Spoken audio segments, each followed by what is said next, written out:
Principios sobre la carburación del automóvil.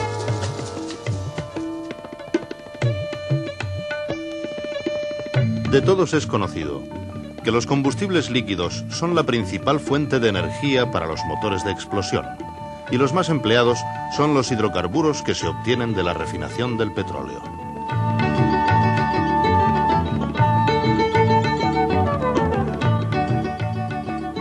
Los hidrocarburos se clasifican en dos grandes categorías: carburantes y petróleos. Se diferencian entre sí porque los carburantes son volátiles y se pueden mezclar homogéneamente con el aire, mientras que los petróleos no lo pueden hacer.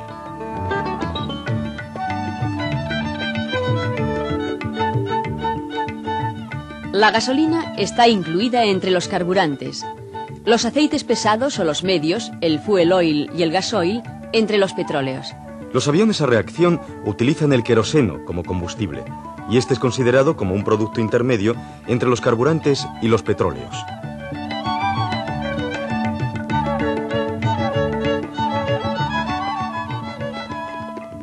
El petróleo crudo es una mezcla de un gran número de hidrocarburos compuestos de carbono e hidrógeno y puede formar una gran variedad de estructuras clasificadas en grandes familias. Ello es debido a que los átomos de carbono tienen mucha facilidad para unirse entre sí por simple, doble o triple enlace.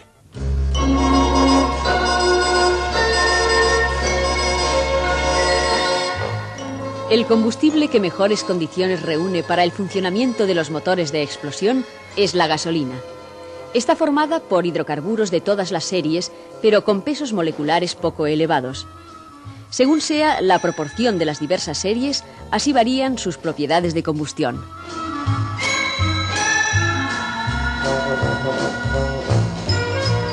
En las refinerías, la gasolina se separa del petróleo bruto mediante su destilación fraccionada. Para elevar la proporción obtenible de gasolina a partir del crudo, se recurre a una serie de procedimientos térmicos y termocatalíticos que proporcionan buenos resultados, tanto en calidad como en cantidad.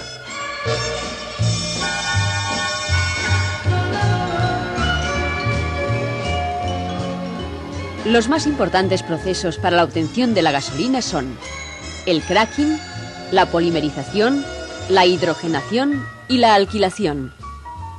Estos procesos se basan en fraccionar las moléculas grandes en otras más pequeñas y volátiles, empleando para ello temperaturas y presiones relativamente elevadas.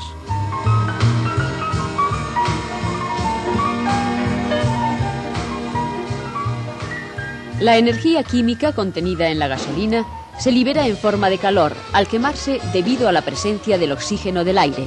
No obstante, para que se realice la combustión, se ha de introducir convenientemente mezclados en el motor la gasolina, que es el combustible, y el aire, que es el comburente.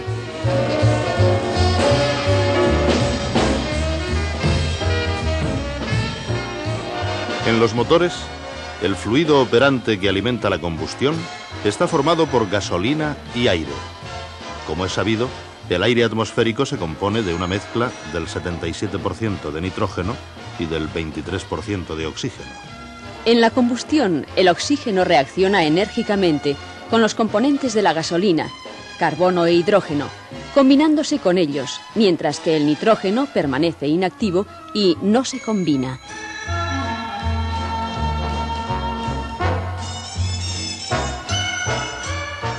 Está comprobado que 1 kilogramo de gasolina requiere 3,5 kilogramos de oxígeno para que se realice una buena combustión. Como el oxígeno está comprendido en el aire en razón del 23%, la cantidad de aire que se necesita para lograr una buena combustión será de unos 15 kilos aproximadamente, o lo que es lo mismo, 15 gramos de aire y 1 gramo de gasolina. Se logra con esta relación de mezcla un poder calorífico de unas 10.500 calorías.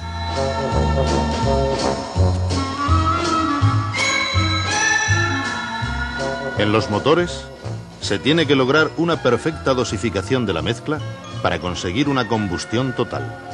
Por tanto, si la mezcla es pobre, el exceso de aire provoca una combustión lenta y el motor se calienta, no desarrollando toda su potencia. Por el contrario, si la mezcla es rica, la gasolina no se puede quemar por falta de oxígeno y se desperdicia por el escape, produciéndose monóxido de carbono, CO, que, como se sabe, es un gas muy peligroso.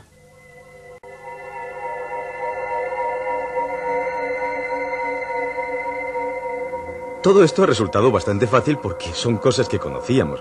Pero lo que tenemos que aprender es el funcionamiento del carburador, ¿no os parece? Claro que sí. Ya verás cómo resulta muy fácil. Hombre, para que un motor funcione, necesita tener un dispositivo que mezcle aire y gasolina. Esto lo hace el carburador.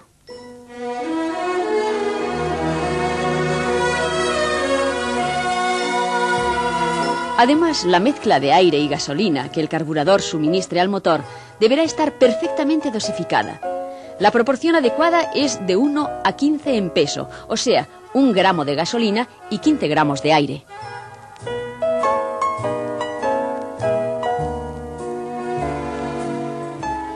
Pero esto no es todo, porque el carburador no debe proporcionar de cualquier manera el aire y la gasolina.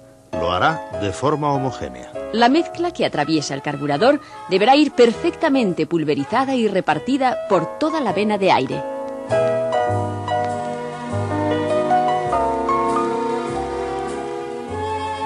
Para conseguir una buena homogeneidad y dosificación de la mezcla, los carburadores disponen de un conducto en el cual se les ha hecho un estrechamiento en forma de 2 conos invertidos.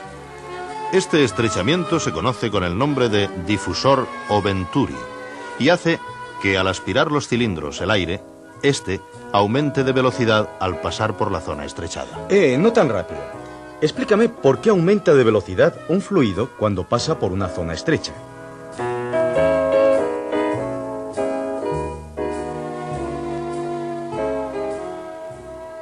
Al apretar por igual las jeringas, el fluido saldrá a mayor velocidad por la boquilla más estrecha que por la más ancha.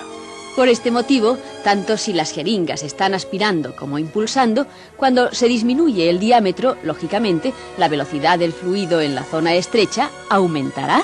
Claro, lo he comprendido perfectamente.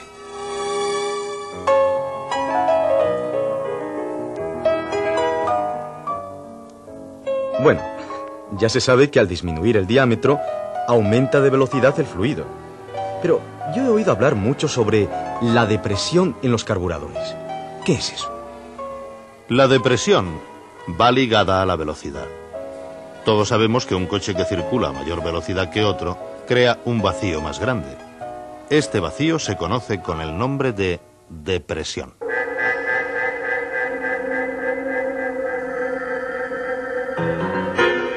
Yo me estoy liando. Por lógica, el funcionamiento de los carburadores se parece más a tomarse una naranjada con una pajita. Y eso de la velocidad, la depresión... Bueno, ¿qué es? Fíjate bien. Al chupar rápidamente el líquido se tiene en la boca. Se succiona. Se crea un vacío o depresión. Y donde antes había aire, después hay naranjada. Si se absorbe rápido, la naranjada fluirá rápidamente. Si se succiona lentamente, durará más. Circulará con menor velocidad.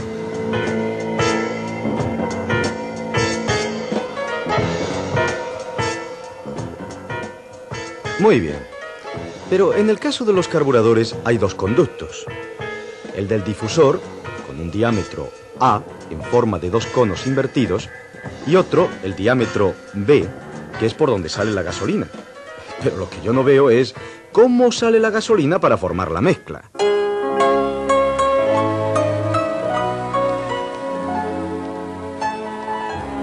Hombre, se ha visto que al disminuir un diámetro, recuerda las 2 jeringas, aumentaba la velocidad del fluido.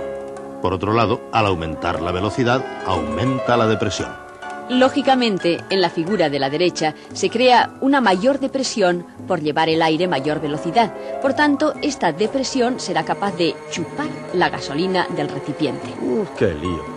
Pero ¿no se puede explicar todo esto de una manera más fácil?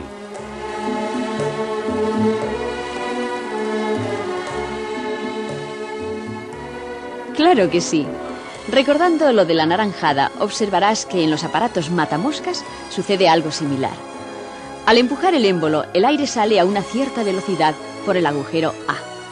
Debido a esta velocidad se crea una considerable depresión en el orificio B, y la depresión creada en B será capaz de absorber el líquido del recipiente.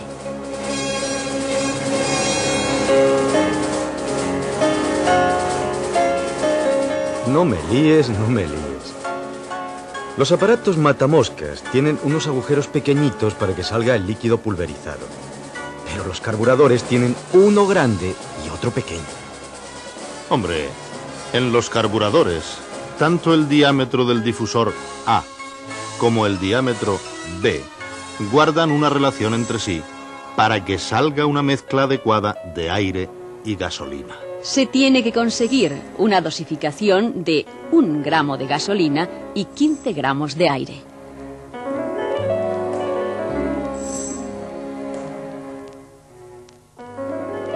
Muy bien. Pero antes de seguir, voy a repasar los conceptos nuevamente. El ventilador de arriba gira a poca velocidad y, por lo tanto, crea poca depresión. El otro, al funcionar a más velocidad, creará mayor depresión. Exactamente, pero recuerda también que al estrecharse un conducto, el fluido que por allí circula aumenta de velocidad y crea una mayor depresión. Lógicamente, esta depresión succionará el líquido.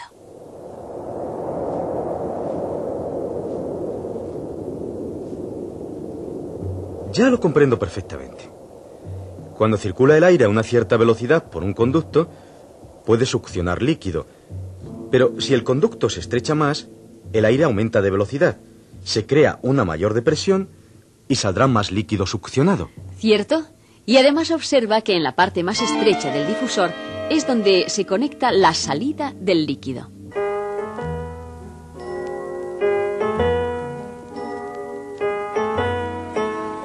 ¡Qué fácil! Desde luego ahora no me ganaréis, porque las piezas de los carburadores las conozco bastante bien. ¡Qué suerte! Porque yo apenas las conozco. Pero eso que señala la flecha debe ser la mariposa. Claro. Sirve para regular la mezcla de aire y gasolina que aspiran los cilindros.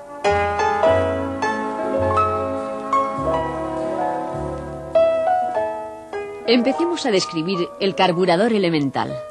Un pequeño depósito de gasolina, V, llamado cuba, alimenta al tubo pulverizador, S, que desemboca en la parte más estrecha del difusor, D. La mariposa, M, sirve para regular la entrada de la mezcla de aire y gasolina que aspiran los cilindros.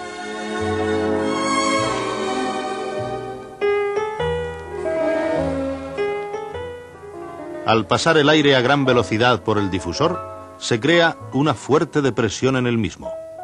Esta depresión chupa gasolina de la cuba a través del tubo pulverizador S. Claro, se junta el aire y la gasolina en el difusor, forman la mezcla y los cilindros la aspiran. De esta manera ya puede funcionar el motor.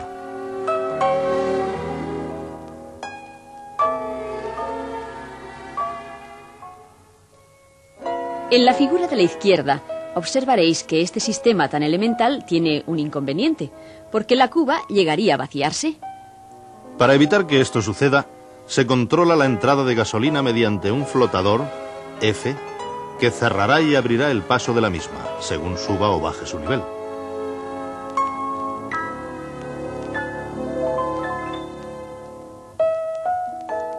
Tener en cuenta que el flotador deberá mantener en todo momento un nivel constante de gasolina en la cuba. La distancia, H, por debajo del pulverizador, S, será de 5 a 7 milímetros. Claro, si la gasolina tiene un nivel más bajo, no llegará al difusor. Sin embargo, si lo tiene más alto, se derramará innecesariamente.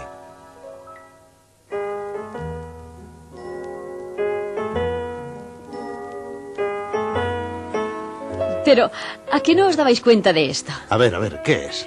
Es necesario que la cuba con su flotador vaya situada por delante del difusor en el sentido de marcha del coche. Esta disposición favorece el enriquecimiento de la mezcla cuando el vehículo circula cuesta arriba y la empobrecerá cuando vaya cuesta abajo.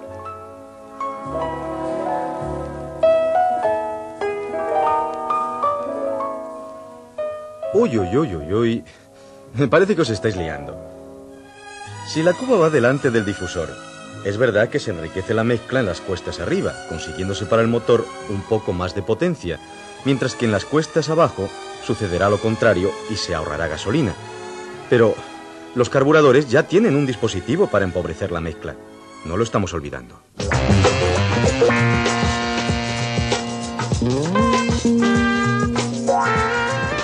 No, hombre. Todo a su debido tiempo. A medida que sea más estrecho el conducto D, la velocidad del aire aumenta. Se creará mayor depresión y, lógicamente, habrá más succión del líquido. En el caso de los carburadores, el diámetro del difusor D y el pulverizador S son fijos. Veremos entonces que el empobrecedor de la mezcla va a jugar un papel muy importante.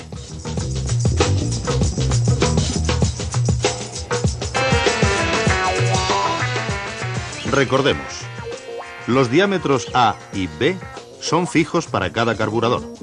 Pues bien. En la figura del centro se representa aire en forma de partículas, naturalmente muy aumentadas. Si circula el aire a poca velocidad, la depresión que se crea en la parte estrecha del difusor es pequeña y la vena de aire se estrecha un poquito debido al choque y rebote de las partículas contra el difusor. Si la velocidad del aire aumenta, según la figura de la derecha, el choque y rebote de las partículas será mayor y, por tanto, la vena de aire, lógicamente, se estrechará más.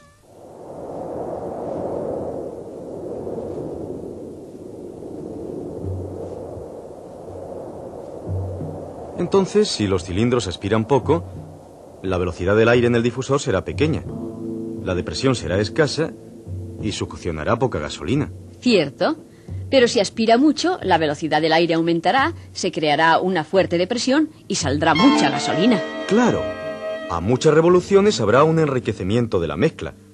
Por eso se tiene que empobrecer.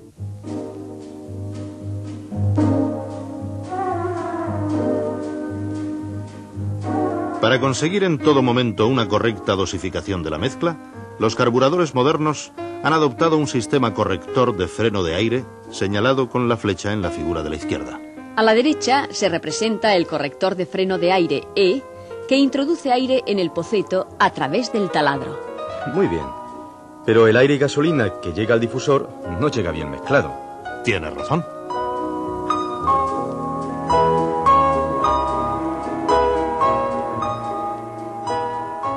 El funcionamiento del corrector de freno de aire se basa en que al aumentar la depresión en el difusor, esta se transmite a través del pulverizador al poceto P. La depresión creada en el poceto chupa gasolina de la cuba, al mismo tiempo que aspira aire del exterior a través del taladro E. Como es lógico, este aire chocaría contra la superficie del líquido y no se mezclaría bien. Pero eso tiene solución.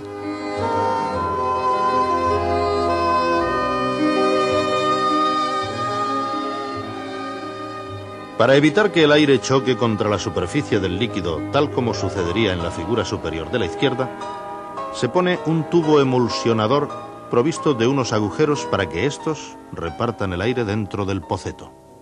Debajo se puede observar que el tubo emulsionador consigue mezclar homogéneamente el aire con la gasolina, ya que éste sale repartido por varios agujeros. De esta manera, aparte de empobrecerse la mezcla, se logra una dosificación previa antes de que ésta llegue al difusor. A la derecha se señala sobre un carburador seccionado el tubo emulsionador.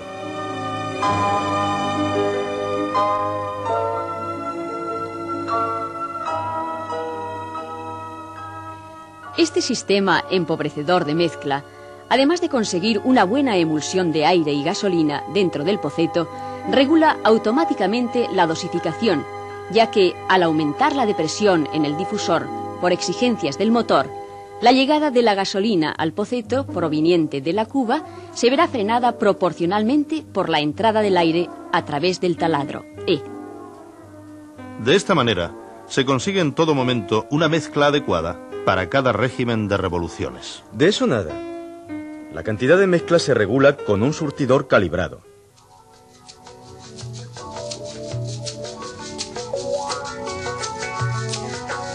Hombre, tienes razón.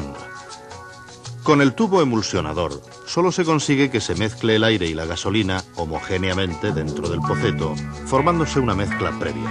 Con el surtidor principal perfectamente calibrado, el señalado de rojo, se consigue una mezcla convenientemente dosificada con una relación de 1 gramo de gasolina y 15 gramos de aire.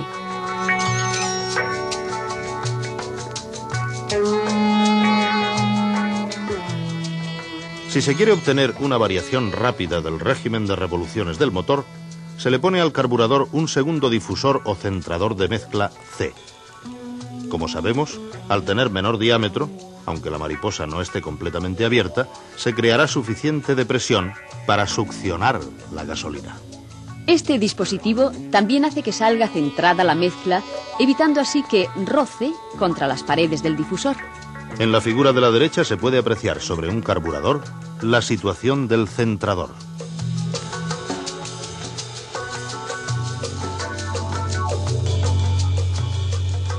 Muy bien, pero el carburador que llevamos estudiado funcionaría perfectamente con un régimen de revoluciones relativamente alto o a gran potencia. Al ralentí, la mariposa de regulación M está casi cerrada y la depresión que se crea en el centrador C no será suficiente para chupar mezcla a través del surtidor S. Por tanto, el motor se parará.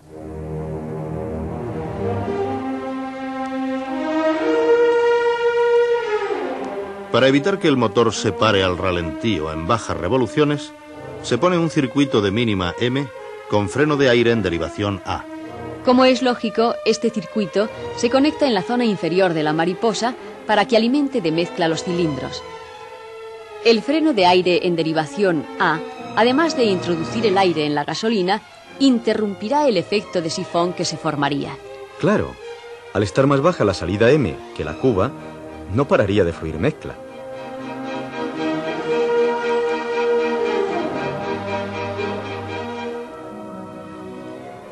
Y al igual que se hizo para el circuito principal, en el circuito de mínima se controlará la entrada de aire mediante el surtidor freno de aire 3 y la salida de gasolina del poceto con el surtidor calibrado 2.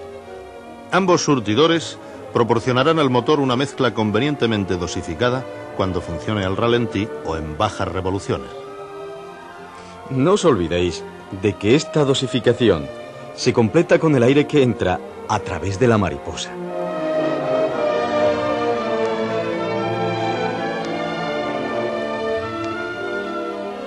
Como es natural, la cantidad de mezcla que va a salir por el circuito de mínima M se regulará con el tornillo R, a la vez que la cantidad de aire que pasa a través de la apertura de la mariposa y que se suma a la dosificación del mínimo se regula por medio del tornillo N.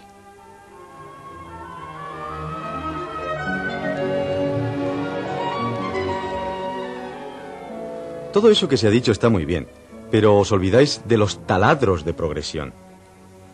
El carburador que se ha estudiado puede funcionar correctamente al ralentí o a altas revoluciones, mariposa cerrada o abierta, pero explicar lo que sucede cuando la mariposa se abre gradualmente.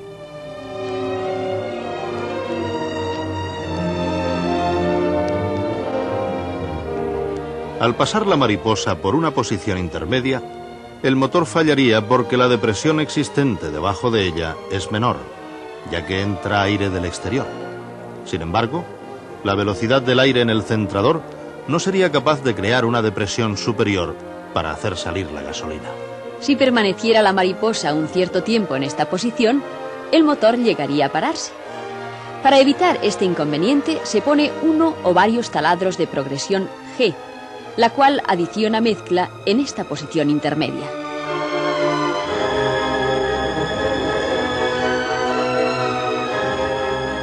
Muy bien, pero antes se ha hablado de la interrupción del efecto de sifón que se formaría en el circuito de mínima si no tuviese la entrada de aire en derivación 3. Explicar esto. Al estar la mariposa bastante abierta, la velocidad del aire en el centrador origina depresión suficiente para hacer salir mezcla por el pulverizador S. Mientras tanto, en el circuito de mínima se establece una corriente de aire entre los puntos 3 y M, debido a que los puntos M están bajo la depresión de los cilindros y el punto 3 Está a presión atmosférica.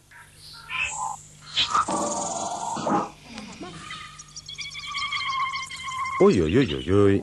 Me parece que os pasáis. Si el motor funciona a medias o altas revoluciones, el circuito de mínima M se vacía, pero la corriente de aire que se establece en él es pequeña. Como hay vapores de aceite encima del surtidor freno de aire 3, porque está dentro del filtro, lógicamente se obstruirá. Tiene razón. Más adelante se dará solución a este problema.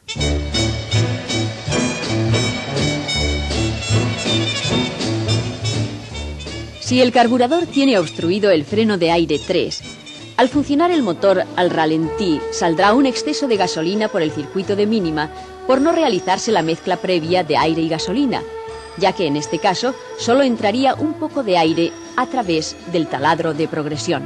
Como es lógico, saldrá excesiva gasolina, haciéndose un gasto innecesario, pero además se contaminará la atmósfera.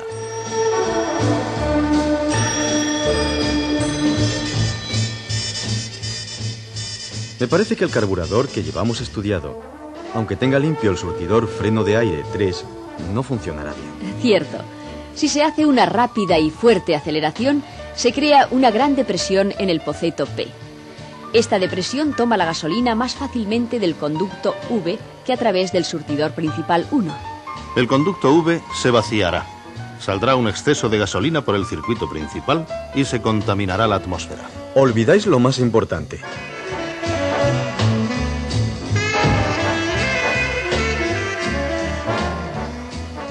Después de efectuada una fuerte y rápida aceleración, el conducto V se vacía al igual que el circuito de mínima M. Pasando rápidamente al ralentí, mientras el circuito de mínima no se llene de mezcla, el motor cabecearía o podría llegar a pararse. Claro, pero esto se soluciona poniendo el taladro de irreversibilidad. Más adelante se explicará en qué consiste.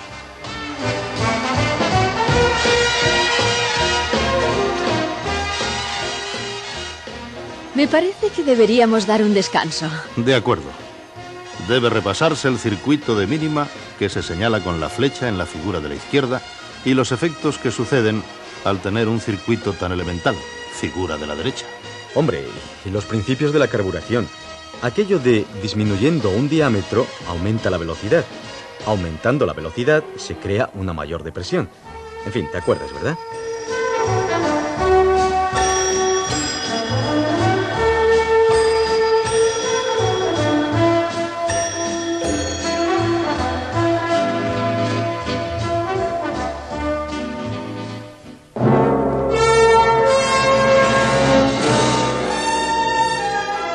Conocidos los fundamentos de la carburación, así como el circuito de mínima, se ha visto que el carburador elemental presentaba algunos inconvenientes. Los carburadores modernos llevan una serie de dispositivos que, aparte de evitar la contaminación, contrarrestan los posibles fallos de los carburadores elementales.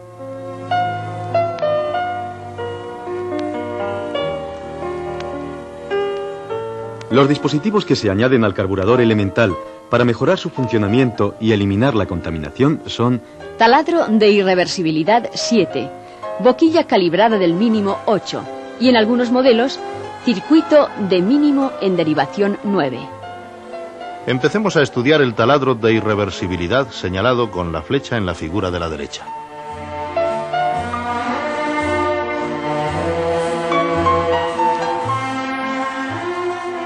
El taladro de irreversibilidad 7 está practicado cerca de la parte más estrecha del difusor para que aproveche la depresión que se produce en él. Funcionando el motor en alta, la depresión en el difusor será elevada y, por tanto, el punto 7 estará a mucha menos presión que el punto 3. Al existir mucha diferencia de presiones entre ambos puntos, se establecerá una considerable corriente de aire entre ellos. Tratarán de igualarse las presiones. Y como es lógico, la corriente de aire irá desde el punto de mayor presión 3 al 7 de menor.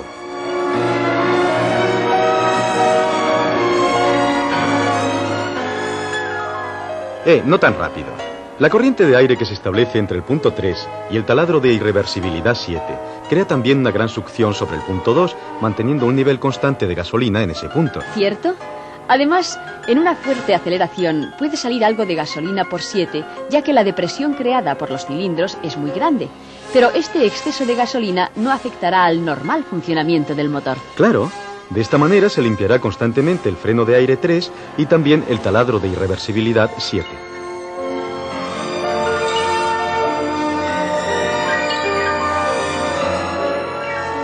Otro de los dispositivos añadidos para evitar la contaminación es la boquilla calibrada del mínimo, la que se indica con la flecha en la figura de la izquierda.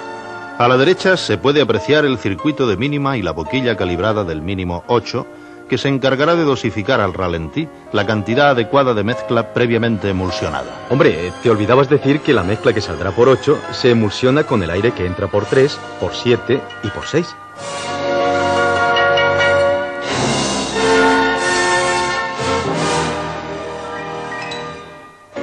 El circuito de mínima en derivación, que se señala en rojo en el lado izquierdo, es otro de los dispositivos que se añade a algunos carburadores de doble cuerpo para controlar la mezcla al ralentí.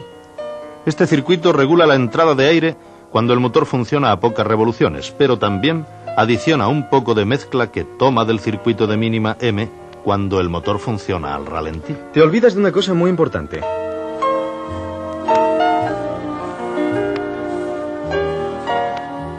A los carburadores que disponen del circuito de mínima en derivación se les debe ajustar la mariposa según normas del fabricante, bloqueándola posteriormente con una contratuerca.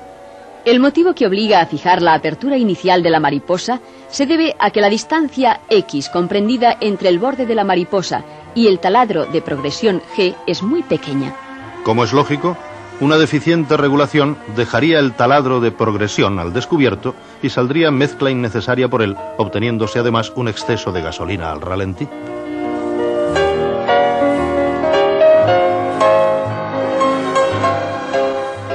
Otro de los dispositivos que se pone en los carburadores para eliminar la contaminación es la válvula de arrastre de gases K.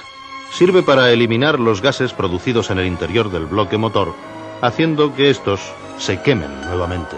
Esta válvula, que se acciona conjuntamente con la mariposa, se incorpora en el mismo carburador o entre el carburador y el colector de admisión. La flecha de la derecha señala una válvula de arrastre de gases incorporada en el propio carburador.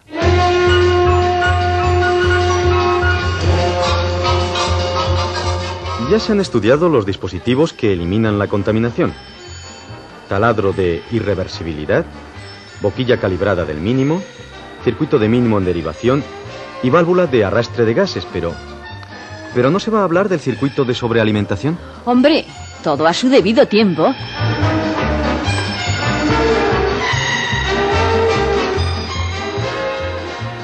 El circuito de sobrealimentación Q está en paralelo con el circuito principal y es independiente de él.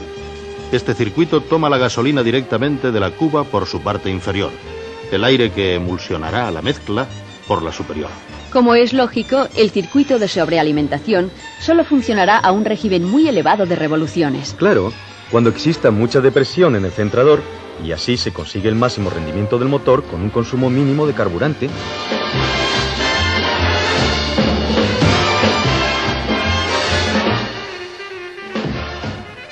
Al igual que en los otros circuitos estudiados, el circuito sobrealimentador lleva un surtidor 12 que regula la toma del carburante, un surtidor de emulsión de aire 13 y un surtidor 14 que controlará el caudal máximo de dosificación de mezcla. Se hablará de cómo funciona, ¿no es así? Desde luego.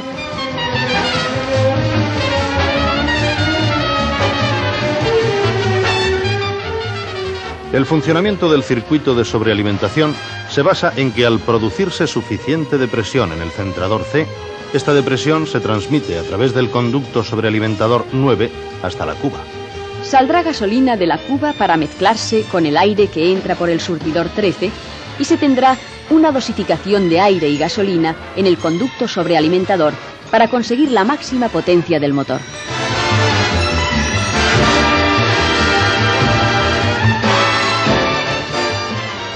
Todo eso que se ha dicho está muy bien, pero cuando no se requiera la máxima potencia del motor, hay que decir lo que sucede.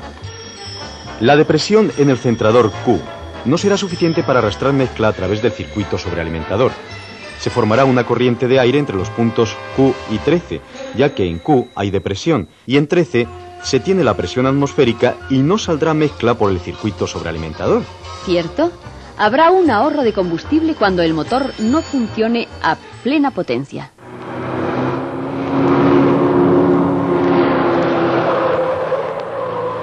Ya. A una furgoneta cualquier coche le adelanta. Desde luego. ¿O qué trataréis de decirme? Hombre, ya sabes que para que un coche responda con brío en las aceleraciones, tiene el carburador que disponer de una bomba de aceleración. Hay que inyectar una cantidad suficiente de combustible para lograr una enérgica aceleración del motor. Desde luego.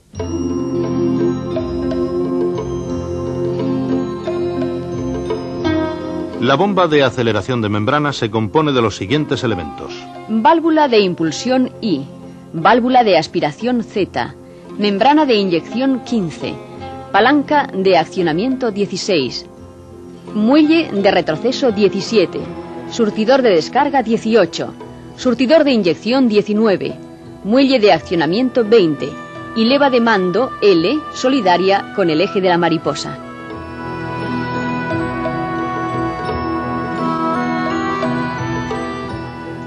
En la izquierda se puede apreciar la bomba de aceleración y el sistema de palancas. Bueno, pero ¿qué pintan esos gráficos de la derecha? Verás. El funcionamiento de la bomba de aceleración se basa en que al abrirse rápidamente la mariposa, fíjate en la figura de arriba, la leva L acciona la palanca 16. Esta palanca vence primeramente la resistencia del muelle 20, tal como se ve abajo, para que después este muelle se expansione gradualmente e inyecte el carburante de forma progresiva.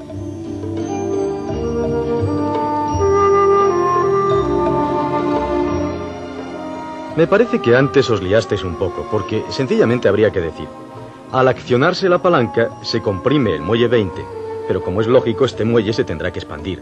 Desplazará a la membrana 15, comprimirá el carburante y a su vez vencerá la resistencia del muelle 17. No debes olvidar que el muelle 17 es un poco más débil que el 20, porque si no, la membrana no se desplazaría. No tan rápido.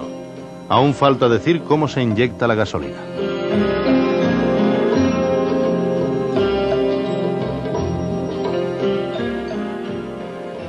Debido a la presión que se crea al desplazarse la membrana, la válvula de aspiración Z se cierra.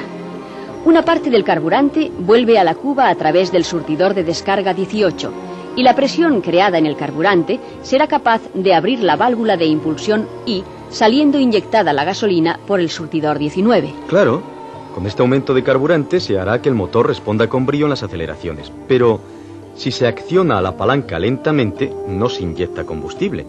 ¿Cómo es eso?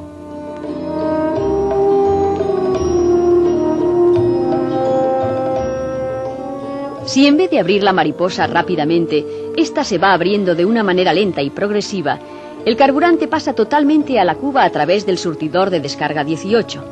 La presión que se crea es insuficiente para abrir la válvula de impulsión y lógicamente, no se inyectará la gasolina. La recuperación de la membrana a la posición inicial, tanto si inyecta gasolina como si no lo hace, la realiza el muelle 17. Volverá a entrar carburante a través de la válvula de aspiración Z y surtidor 18 para que nuevamente se esté en disposición de utilizar la bomba de inyección.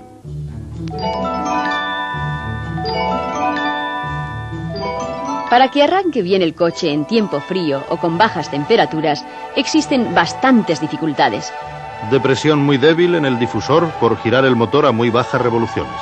Suministro insuficiente de mezcla por el circuito de mínima y nulo por el circuito principal a causa de esta escasa depresión. Hombre, y condensación de la mezcla en las paredes del colector de admisión y cilindros, llegando una mezcla muy pobre y no homogénea a la cámara de explosión. ¿Cierto? Por eso se pone en los carburadores un dispositivo que enriquece la mezcla, el starter.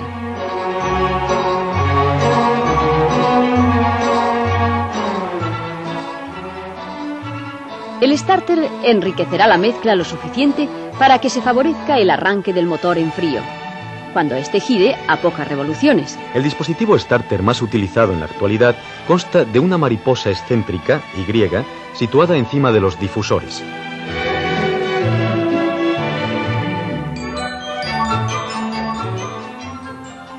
Su funcionamiento se basa en que, estando el motor frío, se cierra la mariposa I por haberse tirado del mando del starter situado junto al conductor. La palanca 21, que sirve de sincronización entre la mariposa I y la M, hace abrir ligeramente la mariposa principal M. Otra vez que te lías. Mejor es decir lo que sucede y no decir sencillamente que las dos mariposas van sincronizadas como se ve en la derecha. Todo a su debido tiempo.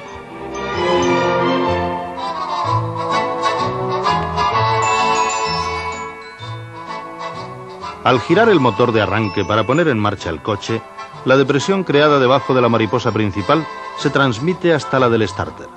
Saldrá mezcla por el pulverizador S y también por el circuito de mínima M. Se enriquecerá la dosificación y se hará fácil el arranque en frío del motor. Ya estáis lanzados nuevamente.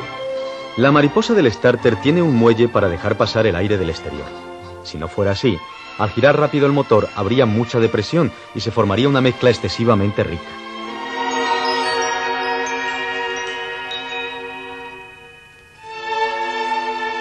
Una vez que arranca el motor, aumenta la depresión.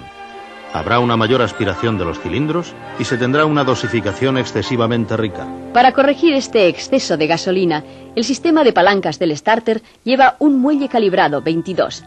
Este muelle es vencido por la depresión creada. Se dará entrada a nuevo aire del exterior y se mantendrá la depresión debajo de la mariposa entre los límites establecidos para el funcionamiento en frío del motor. Con el starter ya arrancaría bien un motor en tiempo frío, pero si se quiere mejorar su funcionamiento en la fase de calentamiento, se pone en los carburadores un dispositivo de desahogo neumático ELLE que abre gradualmente la mariposa del starter según la depresión que exista en cada momento. A la derecha se señala el dispositivo de desahogo neumático. Muy bien, pero ¿cómo funciona? El funcionamiento del dispositivo de desahogo neumático se basa en aprovechar la depresión creada debajo de la mariposa principal. Esta depresión se canaliza hasta la cámara 28 por medio del conducto 29, que está provisto de un surtidor calibrado 30. La depresión existente en la cámara 28 desplazará la membrana, venciendo además la resistencia del muelle 31. Claro, pero observa que el tornillo 32 regula el desplazamiento de la membrana, o lo que es lo mismo, regulará la máxima apertura de la mariposa del starter.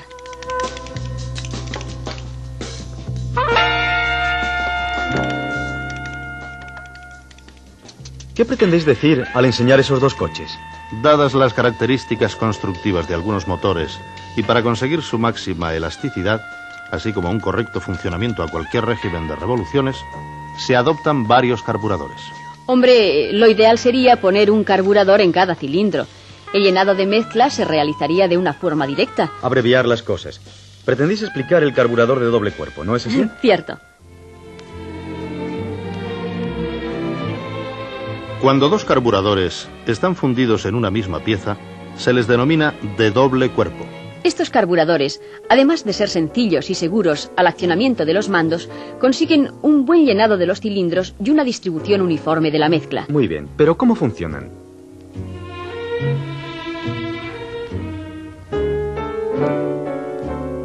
Empecemos describiendo la apertura de las dos mariposas por el sistema mecánico de palancas, las señaladas por la flecha de la izquierda. A la derecha se puede observar que este sistema de palancas está dispuesto de forma que al abrirse la mariposa principal M, las 2/3 partes de su recorrido total, la segunda mariposa empieza a abrirse por medio de la palanca 24. Las dos mariposas son accionadas mecánicamente cuando se pisa el pedal del acelerador y estarán abiertas completamente cuando el motor funcione a plena potencia.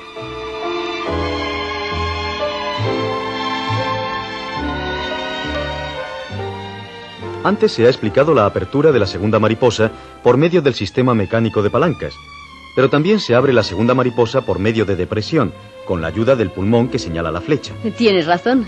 La apertura de la segunda mariposa por medio del pulmón se realiza de manera similar a la explicada anteriormente, solo que en vez de ser un sistema mecánico de palancas el que logra su apertura, será la depresión el que lo haga.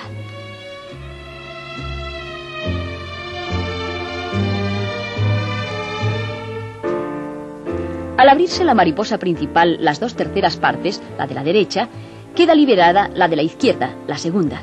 La fuerte depresión creada en el primer difusor D la canalizamos a través de un conducto 23 hasta la cámara del pulmón 26, que está provista de una membrana de diafragma 25. La depresión de la cámara 26 será capaz de vencer la resistencia de la membrana 25, ya que al otro lado de la misma actúa la presión atmosférica. Claro, y de esta manera empezará a abrirse la segunda mariposa.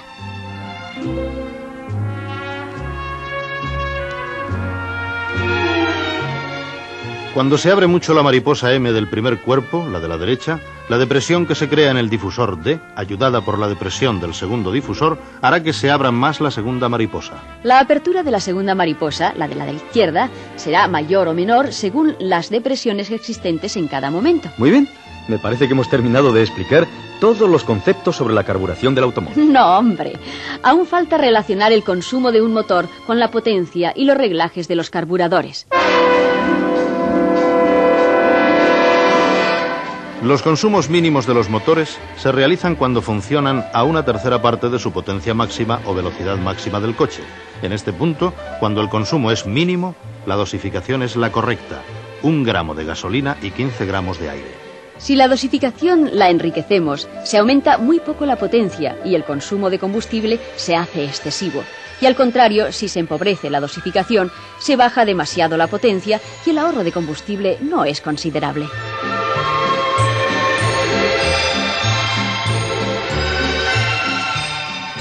Los motores, a medida que aumentan de revoluciones, van logrando más potencia, siempre, como es lógico, dentro de los límites de su cilindrada.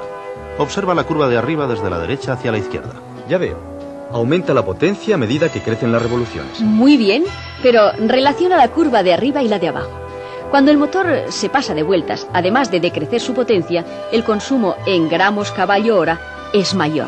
Y la mezcla es rica. Claro, la mezcla correcta es la proporción de 1 a 15, porque si se quiere ahorrar gasolina y se pone una mezcla pobre de 1 a 17, se disminuye muchísimo la potencia y sin embargo apenas se ahorra gasolina.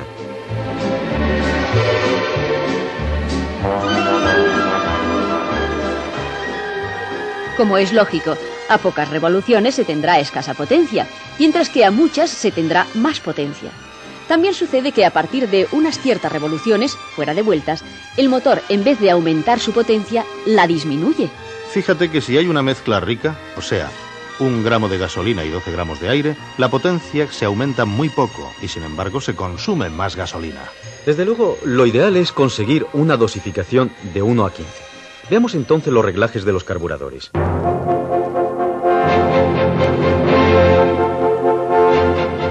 Un factor fundamental para lograr el buen funcionamiento de los carburadores con el mínimo de consumo de carburante es conseguir que a cada tipo de carburador se le haga su reglaje adecuado, siempre, claro está, siguiendo las normas establecidas por el fabricante. Si no le entregaron a usted la tabla que está viendo en la figura, pídala cuando se termine la proyección. No se olvide. Ah, se me olvidaba, al final del libro que contiene el curso, también la hay. A continuación señalamos los puntos importantes que deben reglarse.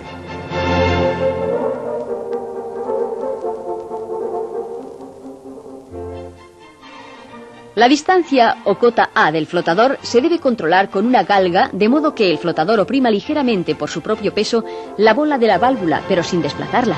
Según el tipo de carburador y especificado a propósito por el fabricante, dicha medida se efectuará sin junta o con ella. Después de controlar la cota A, se procederá a controlar el recorrido del flotador, la cota B.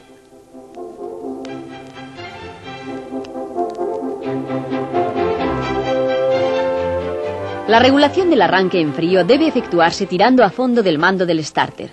En estas condiciones se debe comprobar la cota C de la mariposa principal y la cota D de la mariposa de arranque, venciéndose para ello la resistencia del muelle. Si se trata de un carburador de 2 cuerpos, el sistema empleado es el mismo. Se comprueba la mariposa principal C del primer cuerpo y las 2 mariposas de arranque D.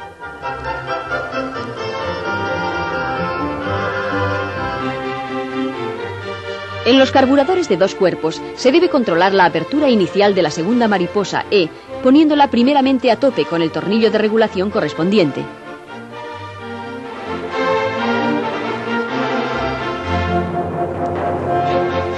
También en los carburadores de doble cuerpo se debe controlar la cota F de la apertura de la primera mariposa cuando comienza a abrir la segunda. La apertura F de la primera mariposa, cuando empieza a abrir la segunda, tanto se hace para los carburadores con sistema mecánico de palancas como para los neumáticos.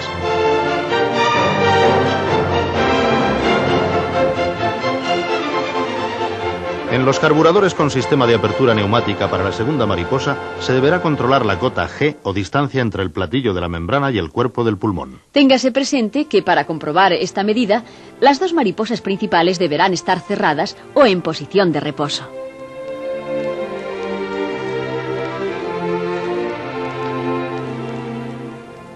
En los carburadores de dos cuerpos que disponen de desahogo neumático para el starter, deberá controlarse la cota H o distancia de la cabeza de la válvula a su base.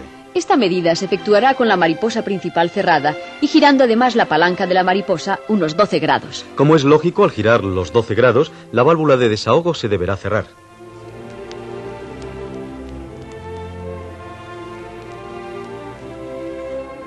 Otra comprobación que se debe efectuar a la válvula de desahogo es la distancia J de la mariposa de arranque. Para hacer esta comprobación, la mariposa del starter deberá estar cerrada, o sea, con la palanca de mando tirada a fondo.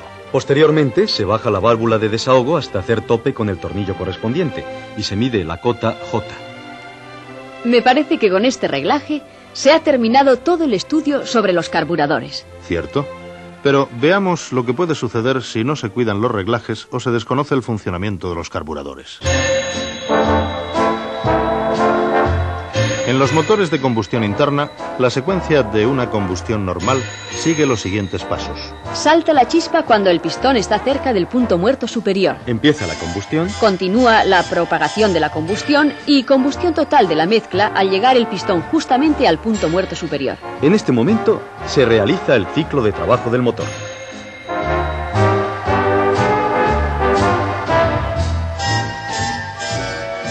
Cuando la combustión es anormal, se produce picado o detonación. La secuencia de encendido en este caso sigue los siguientes pasos. Salta la chispa antes de llegar el pistón al punto muerto superior. Empieza la combustión. Continúa la propagación de la combustión y antes de que llegue el pistón al punto muerto superior, explota espontáneamente parte de la mezcla.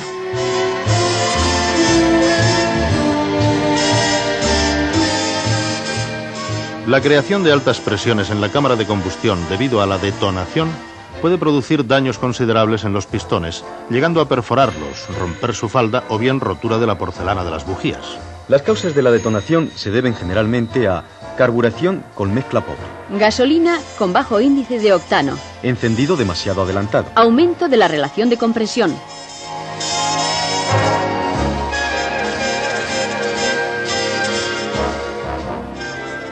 Si se produce autoencendido, la secuencia de la combustión sigue los siguientes pasos. encendido de parte de la mezcla por algún depósito caliente que exista en la cámara de explosión.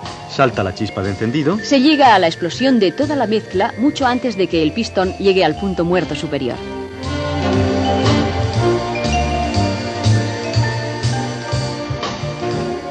Al ir el pistón en su recorrido ascendente, como se crean altas temperaturas y grandes presiones debido al fenómeno del autoencendido, se producen graves daños en la cabeza del pistón, falda y bujías, derretimiento y perforación de estos órganos.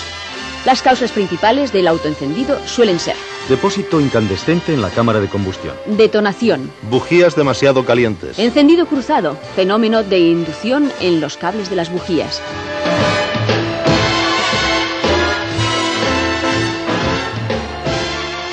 Otras causas que pueden deteriorar los motores se deben a no reponerse el filtro de aire y que se ensucie demasiado. Se tiene una mezcla muy rica que, además de producir un exceso de consumo de gasolina, lavará de aceite las paredes de los cilindros. Los cilindros, al no estar debidamente lubrificados, empezarán a griparse paulatinamente y, como es lógico, producirán un desgaste prematuro de los órganos que están en rozamiento.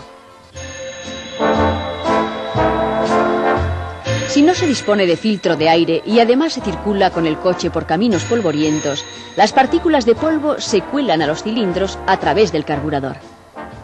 Hacen de abrasivo entre los segmentos y cilindros y desgastan prematuramente esos elementos.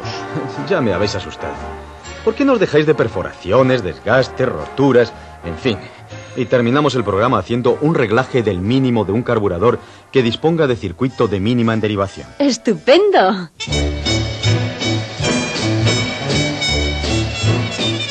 Después de cada revisión del carburador, atornillaremos a fondo el tornillo de registro mínimo en derivación, el que está dentro de los círculos, sin forzarlo excesivamente, con objeto de no deformar las respectivas zonas de asiento.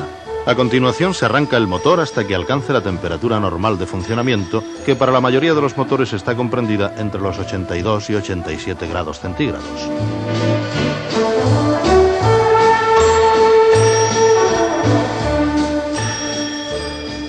Alcanzada la temperatura de funcionamiento del motor, se regula mediante el tornillo de registro mezcla del mínimo R y el de apertura de la mariposa N la velocidad de rotación del motor. Deberá quedar entre las 600 y 700 revoluciones por minuto.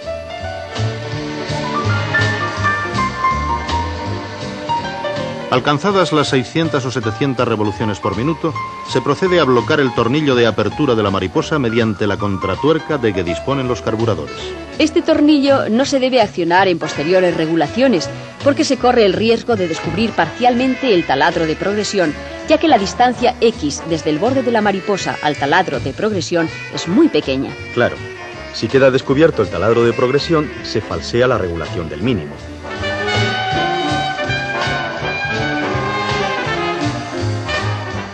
A continuación, previamente bloqueada la contratuerca del tornillo que regula la apertura inicial de la mariposa, se actúa sobre el tornillo de registro del mínimo R hasta conseguir la cantidad de mezcla adecuada, una relación de 1 a 15. Sabremos que el motor funciona con una dosificación correcta cuando éste gire uniformemente y no tenga alteraciones en su funcionamiento.